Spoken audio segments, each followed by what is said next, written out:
ಎಲ್ರಿಗೂ ನಮಸ್ಕಾರ. ಪ್ರೀತಿಯ ಪ್ರಥಮ PUC ವಿದ್ಯಾರ್ಥಿಗಳೇ, ನಿಮ್ಮ ಕನ್ನಡ ಪಠ್ಯಪುಸ್ತಕದಲ್ಲಿನ ಗದ್ಯ 8 ಕೃಷಿ ಸಂಸ್ಕೃತಿ ಮತ್ತು ಜಾಗತೀಕರಣ ಈ ಪಾಠದ ಪ್ರಶ್ನೆಗಳಿಗೆ ಉತ್ತರವನ್ನು ಇವತ್ತಿನ ವಿಡಿಯೋದಲ್ಲಿ ತಿಳಿಸ್ಕೊಡ್ತಾ ಇದ್ದೀನಿ.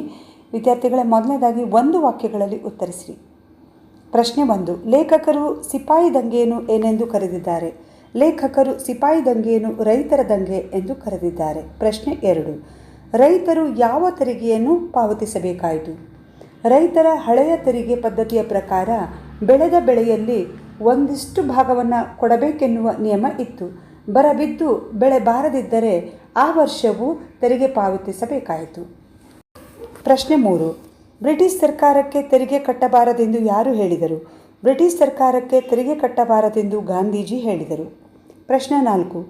ರೈತರ ಬದಲಿಗೆ ಸ್ವಾತಂತ್ರ್ಯವು ಯಾರ ಕೈಗೆ ಸಿಕ್ಕಿತು? ರೈತರ ಬದಲಿಗೆ ಸ್ವಾತಂತ್ರ್ಯವು ಬಂಡವಾಳಶಾಹಿಗಳ ಕೈಗೆ ಸಿಕ್ಕಿತು. ಪ್ರಶ್ನೆ 5. ವಸಾಹತು ಶ್ರೀಮಂತ ರೈತರ ಉದಯಕ್ಕೆ ಯಾವುದು ಸಹಾಯಕವಾಯಿತು? ವಸಾಹತು ಶ್ರೀಮಂತ ರೈತರ ಉದಯಕ್ಕೆ ಹಸಿರು ಕ್ರಾಂತಿ ಸಹಾಯಕವಾಯಿತು. ಪ್ರಶ್ನೆ 6. ದೇಶಗಳಲ್ಲಿ ಯಾವ ರೀತಿಯ ಚಳುವಳಿಗಳು ಹುಟ್ಟಿಕೊಂಡವು? ದೇಶಗಳಲ್ಲಿ ವಿಮೋಚನಾ ರೀತಿಯ ಚಳುವಳಿಗಳು ಹುಟ್ಟಿಕೊಂಡವು. ಪ್ರಶ್ನೆ 7. ಜಂಕ್ ಫುಡ್ ಹೋಟೆಲ್ಗಳೆಂದು ಹೀಯಾಳಿಸಿದವರು ಯಾರು? ಜಂಕ್ ಫುಡ್ ಹೋಟೆಲ್ಗಳೆಂದು ಹೀಯಾಳಿಸಿದವರು ಅಮೆರಿಕನ್ನರು. 2-3 ವಾಕ್ಯಗಳಲ್ಲಿ ಉತ್ತರಿಸಿರಿ. ಪ್ರಶ್ನೆ 1. ರೈತರನ್ನು ಶೋಷಣೆ ಮಾಡಿದವರು ಯಾರು? ರೈತರನ್ನು ಶೋಷಣೆ ಮಾಡಿದವರು ಜಮೀನ್ದಾರರು, ಸಾಹುಕಾರರು. ಜಮೀನ್ದಾರರ ಭೂಮಿಯನ್ನು ಮುಟ್ಟುಗೋಲು ಹಾಕಿಕೊಳ್ಳಲು ಸಾಹುಕಾರರು ಸಿಕ್ಕಾಪಟ್ಟೆ ಬಡ್ಡಿಯನ್ನು ಹಾಕುವ ಮೂಲಕ ರೈತರನ್ನು ಶೋಷಣೆ ಮಾಡಿದರು. ಪ್ರಶ್ನೆ 2. ರೈತರ ಚಳುವಳಿಗಳು ಎಲ್ಲೆಲ್ಲಿ ನಡೆದವು? ರೈತ ಚಳುವಳಿಗಳು ಕರ್ನಾಟಕದಲ್ಲಿ ಕಾಗೋಡು, ದಾಂಡೇಲಿಯಲ್ಲಿ ಹಳಿಯಾಳ, ನರಗುಂದ ಮತ್ತು ಶಿವಮೊಗ್ಗಗಳಲ್ಲಿ ರೈತ ಚಳುವಳಿಗಳಲ್ಲಿ ನಡೆದವು. ಪ್ರಶ್ನೆ 3. ಸಾಲ ಕೇಳಲು ಹೋದ ಬಡ ರಾಷ್ಟ್ರಗಳ ಮೇಲೆ ವಿಧಿಸಿದ ನಿರ್ಬಂಧಗಳು ಯಾವುವು? ಸಾಲ ಕೇಳಲು ಹೋದ ಬಡ ರಾಷ್ಟ್ರಗಳ ಮೇಲೆ ಮಹಿಳೆ ಮತ್ತು ಶಿಶು ಕಲ್ಯಾಣ, ಶಿಕ್ಷಣ, ಆರೋಗ್ಯ, ಸಮಾಜ ಕಲ್ಯಾಣಗಳಂತಹ ಯೋಜನೆಗಳಿಗಾಗಿ ಹಣ ವ್ಯಯಿಸಬಾರದೆನ್ನುವ ನಿರ್ಬಂಧವನ್ನು ವಿಧಿಸಿದವು. ಪ್ರಶ್ನೆ 4. ಕೃಷಿ ಜಮೀನನ್ನು ಯಾರೂ ಖರೀದಿಸುವಂತಿಲ್ಲ. ನಮ್ಮ ಕರ್ನಾಟಕ ರಾಜ್ಯ ಭೂ ಸುಧಾರಣೆ ಕಾಯ್ದೆಯ ಪ್ರಕಾರ ರೈತ ಮತ್ತು ರೈತ ಕೂಲಿಕಾರರಲ್ಲದವರು ಕೃಷಿ ಜಮೀನನ್ನು ಖರೀದಿಸುವಂತಿಲ್ಲ. ಪ್ರಶ್ನೆ 5. ರಾಸಾಯನಿಕಗಳನ್ನು ತಿಂದು ಬೆಳೆಯುವ ಪ್ರಾಣಿಗಳಿಗೆ ಯಾವ ರೋಗಗಳು ಬರುತ್ತವೆ? ರಾಸಾಯನಿಕಗಳನ್ನು ತಿಂದು ಬೆಳೆಯುವ ಪ್ರಾಣಿಗಳಿಗೆ ಕ್ಯಾನ್ಸರ್, ಲ್ಯೂಕೋಸಿನ್, ಹಂದಿಜ್ವರ ಇತ್ಯಾದಿ ರೋಗಗಳು ಬರುತ್ತವೆ. ಸಂದರ್ಭ ಸಹಿತ ವಿವರಿಸಿರಿ. ಪ್ರಶ್ನೆ 1. ಬೆಳೆಯಲಿ ಬೆಳೆಯದಿರಲಿ ತೆರಿಗೆ ಕಡ್ಡಾಯವಾಯಿತು.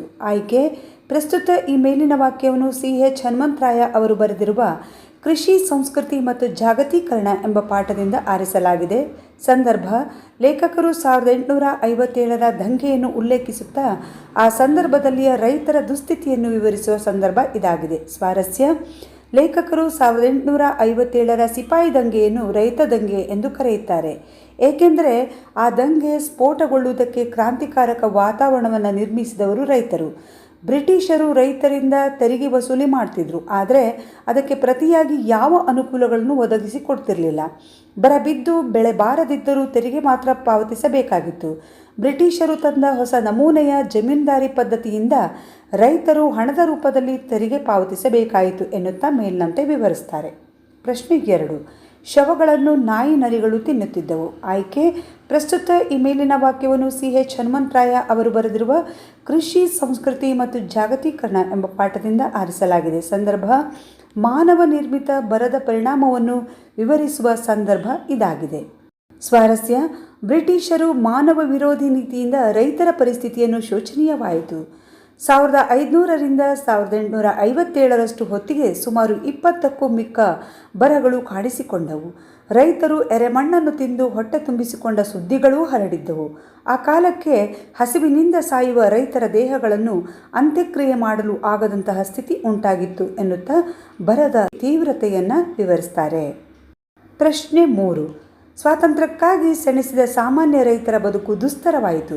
ಆಯ್ಕೆ: ಪ್ರಸ್ತುತ ಈ ಮೇಲಿನ ವಾಕ್ಯವನ್ನು CH ಹನುಮಂತರಾಯ ಅವರು ಬರೆದಿರುವ ಕೃಷಿ ಸಂಸ್ಕೃತಿ ಮತ್ತು ಜಾಗತೀಕರಣ ಎಂಬ ಪಾಠದಿಂದ ಆರಿಸಲಾಗಿದೆ. ಸಂದರ್ಭ: ಸ್ವಾತಂತ್ರ್ಯಕ್ಕಾಗಿ ಪ್ರಾಣದ ಹಂಗನ್ನು ತೊರೆದು ಹೋರಾಡಿದ ರೈತನಿಗೆ ಸ್ವಾತಂತ್ರ್ಯ ಸಿಗಲಿಲ್ಲ ಎನ್ನುವುದನ್ನು ವಿವರಿಸುವ ಸಂದರ್ಭ ಇದಾಗಿದೆ. ಸ್ವಾರಸ್ಯ: ರೈತರ ತೀವ್ರ ಹೋರಾಟದ ಫಲವಾಗಿ 1947ರಲ್ಲಿ ಭಾರತವು ಸ್ವಾತಂತ್ರ್ಯವನ್ನು ಪಡೆಯಿತು. ಆದರೆ ಸ್ವಾತಂತ್ರ್ಯ ರೈತರ ಕೈಗೆ ಸಿಗದೆ ಬಂಡವಾಳಶಾಹಿಗಳ ಕೈಗೆ ಸಿಕ್ಕಿತು. ಜಮೀನ್ದಾರಿ ಪದ್ಧತಿಯನ್ನು ಮೇಲೋತ್ಪಾಟನೆ ಮಾಡದೆ ಪಾಳೆಗಾರರನ್ನೆಲ್ಲ ಹಾಗೆ ಉಳಿಸಿಕೊಳ್ಳಲಾಯಿತು. ದೊಡ್ಡ ದೊಡ್ಡ ಕಾರ್ಖಾನೆಗಳ ಮಾಲೀಕರು ತಮ್ಮ ಇಂಡಸ್ಟ್ರಿಗಳ ಕಚ್ಚಾ ಮಾಲಿಗೆ ಬೇಕೆಂದು ಲಕ್ಷಾಂತರ ಜಮೀನುಗಳನ್ನು ಲಪಟಾಯಿಸಿಕೊಂಡರು. ಇದರಿಂದ ನಿಜವಾದ ಹೋರಾಟಗಾರನಿಗೆ ಸಿಕ್ಕಿದ್ದು ಮಾತ್ರ 0 ಎನ್ನುವುದನ್ನು ಲೇಖಕರು ಈ ಮೇಲಿನ ವಾಕ್ಯದ ಮೂಲಕ ಹೇಳ್ತಾರೆ. ಪ್ರಶ್ನೆ 4. ರೋಗ ನಿರೋಧಕ ಶಕ್ತಿಯೇ ಇರಲಿಲ್ಲ. ಆಯ್ಕೆ: ಪ್ರಸ್ತುತ ಈ ಮೇಲಿನ ವಾಕ್ಯವನ್ನು CH ಹನುಮಂತರಾಯ ಅವರು ಬರೆದಿರುವ ಕೃಷಿ ಸಂಸ್ಕೃತಿ ಮತ್ತು ಜಾಗತೀಕರಣ ಎಂಬ ಪಾಠದಿಂದ ಆರಿಸಲಾಗಿದೆ. ಸಂದರ್ಭ: ಸಾಮ್ರಾಜ್ಯಶಾಹಿಗಳ ಸ್ವಾರ್ಥಪರ ಧೋರಣೆ ಮನುಷ್ಯನ ಬದುಕಿಗೆ ಅವಶ್ಯಕವಾದ ಆಹಾರವನ್ನು ಕೂಡ ರಾಸಾಯನಿಕವಾಗಿಸಿತು ಎಂದು ವಿವರಿಸುವ ಸಂದರ್ಭ ಇದಾಗಿದೆ. ಸ್ವಾರಸ್ಯ: ಮುಕ್ತ ಮಾರುಕಟ್ಟೆಯಲ್ಲಿ ದಿಗ್ವಿಜಯ ಸಾಧಿಸಲು ಸಾಮ್ರಾಜ್ಯಶಾಹಿಗಳು ಸಸ್ಯಾಹಾರಿ ದನಗಳನ್ನು ಸಹ ಮಾಂಸಾಹಾರಿಗಳನ್ನಾಗಿ ಪರಿವರ್ತಿಸಿಬಿಟ್ರು. ಹಲವಾರು ರಾಸಾಯನಿಕಗಳಿಂದ ಕೂಡಿದ ಆಹಾರ ನೀಡಿ ಕುರಿಗಳನ್ನು ದಿಢೀರ್ ಬೆಳವಣಿಗೆ ಒಳಪಡಿಸುವ ಪ್ರಯೋಗ ನಡೆಸಿದರು. ಇವುಗಳು ಅಕಾಲಿಕವಾಗಿ ಬಾತುಕೊಂಡು ಕೊಬ್ಬಿ ನೋಡಲು ಗೂಳಿಗಳಂತೆ ಕಂಡವು. ಆದರೆ ಅವುಗಳಿಗೆ ರೋಗ ನಿರೋಧಕ ಶಕ್ತಿಯೇ ಇರಲಿಲ್ಲ. ವಿಚಿತ್ರವಾದ ರೋಗಗಳಿಗೆ ಬಲಿಯಾಗಿ ಸಾಯತೊಡಗಿದವು. ರಾಸಾಯನಿಕತೆಯ ಅಪಾಯಕಾರಿ ಮಟ್ಟದ ಬಳಕೆಯನ್ನು ಲೇಖಕರು ಇಲ್ಲಿ ವಿವರಿಸ್ತಾರೆ. ಪ್ರಶ್ನೆ 5. ಹೋಟೆಲ್ಗಳು ಆರೋಗ್ಯ ಪ್ರಿಯರ ತಿರಸ್ಕಾರಕ್ಕೆ ಗುರಿಯಾಗಿದ್ದವು. ಆಯ್ಕೆ: ಪ್ರಸ್ತುತ ಈ ಮೇಲಿನ ವಾಕ್ಯವನ್ನು CH ಹನುಮಂತರಾಯ ಅವರು ಬರೆದಿರುವ ಕೃಷಿ ಸಂಸ್ಕೃತಿ ಮತ್ತು ಜಾಗತೀಕರಣ ಎಂಬ ಪಾಠದಿಂದ ಆರಿಸಲಾಗಿದೆ. ಸಂದರ್ಭ: ನಮ್ಮ ದೇಶಕ್ಕೆ ಬಂದ ಪಾಶ್ಚಾತ್ಯ ಖಾದ್ಯ ತಯಾರಿಕಾ ಕಂಪನಿಗಳು ಮತ್ತು ಹೋಟೆಲ್ಗಳನ್ನು ಕುರಿತು ಲೇಖಕರು ಹೇಳುವ ಮಾತಿದು. ಸ್ವಾರಸ್ಯ: ಜಾಗತೀಕರಣದ ಪರಿಣಾಮವಾಗಿ ನಮ್ಮ ದೇಶಕ್ಕೆ ಖಾದ್ಯ ತಯಾರಿಕಾ ಕಂಪನಿಗಳು, ಹೋಟೆಲ್ಗಳು ದಾಳಿ ಇಟ್ಟವು. ಆದರೆ ಈ ಹೋಟೆಲ್ಗಳು ಅದಾಗಲೇ ವಿದೇಶಗಳಲ್ಲಿ ಪ್ರಾರಂಭವಾಗಿ ಸಾರ್ವಜನಿಕರ ಟೀಕೆಗೆ ಒಳಗಾಗಿದ್ದವು. ಅದನ್ನು ನೆನಪಿಸಿಕೊಳ್ಳುತ್ತಾ ಲೇಖಕರು ಇವು ಆರೋಗ್ಯ ಪ್ರಿಯರ ತಿರಸ್ಕಾರಕ್ಕೆ ಗುರಿಯಾಗಿದ್ದವು ಎನ್ನುತ್ತಾ ಮೇಲಿನಂತೆ ವಿವರಿಸ್ತಾರೆ. 5-6 ವಾಕ್ಯಗಳಲ್ಲಿ ಉತ್ತರಿಸಿ. ಪ್ರಶ್ನೆ 1. ಸಿಪಾಯಿ ದಂಗೆಯನ್ನು ರೈತರ ದಂಗೆ ಎಂದು ಲೇಖಕರು ಏಕೆ ಕರೆದಿದ್ದಾರೆ? ನಮ್ಮ ದೇಶದಲ್ಲಿ 1987ರ ಸಿಪಾಯಿ ದಂಗೆಯನ್ನು ಲೇಖಕರು ರೈತರ ದಂಗೆ ಎಂದೇ ಕರೆದಿದ್ದಾರೆ. ಸಿಪಾಯಿ ದಂಗೆ ಸ್ಫೋಟಗೊಳ್ಳುವುದಕ್ಕೆ ಕ್ರಾಂತಿಕಾರಕ ವಾತಾವರಣವನ್ನು ರೈತರು ತಮ್ಮ ಚಳುವಳಿಗಳ ಮೂಲಕ ಸೃಷ್ಟಿ ಮಾಡಿದರು. ಬ್ರಿಟಿಷರು ರೈತರಿಂದ ತೆರಿಗೆಯನ್ನು ವಸೂಲಿ ಮಾಡ್ತಾ ಇದ್ರು. ಅದಕ್ಕೆ ಪ್ರತಿಯಾಗಿ ಯಾವ ಅನುಕೂಲತೆಗಳನ್ನು ಒದಗಿಸ್ತಿರಲಿಲ್ಲ.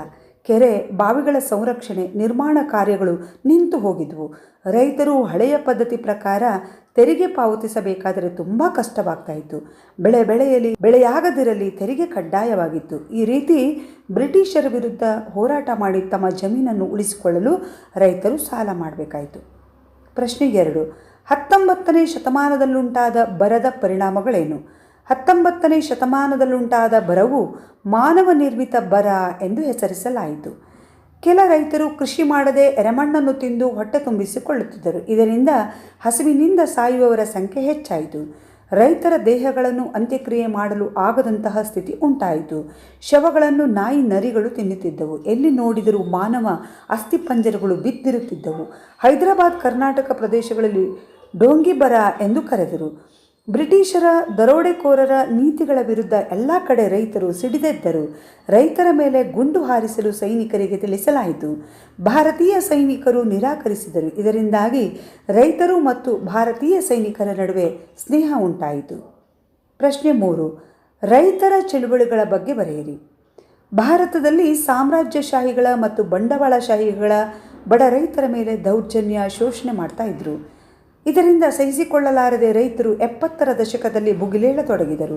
ಸರಕಾರಗಳನ್ನು ನಡುಗಿಸತೊಡಗಿದರು. ಕಾಗೋಡು ರೈತ ಹೋರಾಟ ಅಭೂತಪೂರ್ವ ನೆಲೆಗಟ್ಟನ್ನು ಒದಗಿಸಿಕೊಟ್ಟಿತು.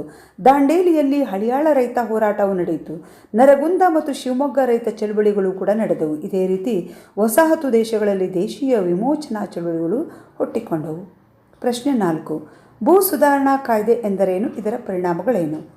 ಕರ್ನಾಟಕ ರಾಜ್ಯ ಭೂ ಸುಧಾರಣಾ ಕಾಯ್ದೆಯ ಪ್ರಕಾರ ರೈತ ಕೂಲಿಕಾರರಲ್ಲದವರು ಕೃಷಿ ಜಮೀನುಗಳನ್ನು ಖರೀದಿಸುವಂತಿಲ್ಲ. ಆದರೆ ಹಲವಾರು ವ್ಯಾಪಾರಿಗಳು, ಸಾಲ ಲೇವಾದೇವಿದಾರರು ಸರ್ಕಾರಕ್ಕೆ ಆದಾಯ ತೆರಿಗೆ ವಂಚಿಸಲು ಜಮೀನುಗಳನ್ನು ಖರೀದಿಸಿ ತಮ್ಮ ವ್ಯಾಪಾರ ಮೂಲದಿಂದ ಬಂದ ಆದಾಯವನ್ನು ಕೃಷಿ ಮೂಲದಿಂದ ಬಂದ ಆದಾಯವೆಂದು ತೋರಿಸುವ ಪ್ರಕರಣಗಳು ಇವೆ.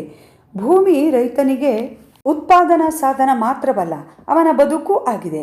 ರೈತನ ಬದುಕಿನ ವ್ಯವಸ್ಥೆಯ ಮೇಲೆ ನಡೆದ ದಾಳಿ ಇದಾಗಿದೆ. ಪ್ರಶ್ನೆ 5. ನಮ್ಮ ಆರೋಗ್ಯದ ಮೇಲೆ ವಿದೇಶಿ ಹೋಟೆಲ್ಗಳು ನಡೆಸಿದ ದಾಳಿಗಳೇನು? ಜಾಗತೀಕರಣದ ಅಂಗವಾಗಿ ನಮ್ಮ ದೇಶಕ್ಕೆ ಖಾದ್ಯ ತಯಾರಿಕಾ ಕಂಪನಿಗಳು, ಹೋಟೆಲ್ಗಳು ದಾಳಿ ಇಟ್ಟವು. ವಿದೇಶಗಳಲ್ಲಿ ಈ ಹೋಟೆಲ್ಗಳು ಆರೋಗ್ಯ ಪ್ರಿಯರ ತಿರಸ್ಕಾರಕ್ಕೆ ಗುರಿಯಾಗಿದ್ದವು.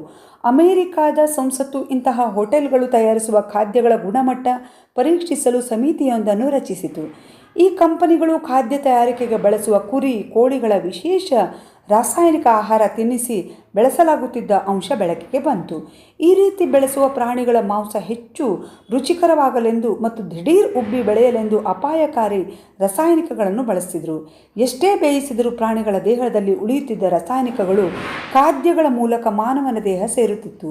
ಇಂತಹ ಪ್ರಾಣಿಗಳನ್ನು ತಿನ್ನುವುದರಿಂದ ಕರುಳಿನ ಕ್ಯಾನ್ಸರ್, ಮಕ್ಕಳಲ್ಲಿ ಮತ್ತು ವಯಸ್ಕರಲ್ಲಿ ಲೈಂಗಿಕ ಬದಲಾವಣೆಗಳು, ನಪುಂಸಕತ್ವ, ಮಕ್ಕಳಲ್ಲಿ ಅಕಾಲಿಕ ಹರೆಯ ಬರುವಿಕೆ ಮೊದಲಾದ ಸಮಸ್ಯೆಗಳು ತಲೆದೋರತೊಡಗಿದವು. ನಮ್ಮ ದೇಶದಲ್ಲಿ ತಾತ್ಸಾರಕ್ಕೆ ಒಳಗಾಗಿದ್ದರೂ ಜಗತ್ತಿನ ಬೇರೆ ಬೇರೆ ದೇಶಗಳಲ್ಲಿ ತಮ್ಮ ಶಾಖೆಗಳನ್ನು ತೆಗೆದು ಲಾಭ ಪಡೆದುಕೊಳ್ಳುತ್ತಿವೆ.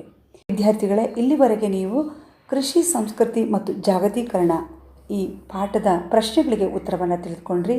ವಿದ್ಯಾರ್ಥಿಗಳೇ, ಈ ವಿಡಿಯೋ ಇಷ್ಟ ಆದರೆ ಪ್ಲೀಸ್ ಒಂದು ಲೈಕ್ ಮಾಡೋದನ್ನು ಮರಿಬೇಡಿ.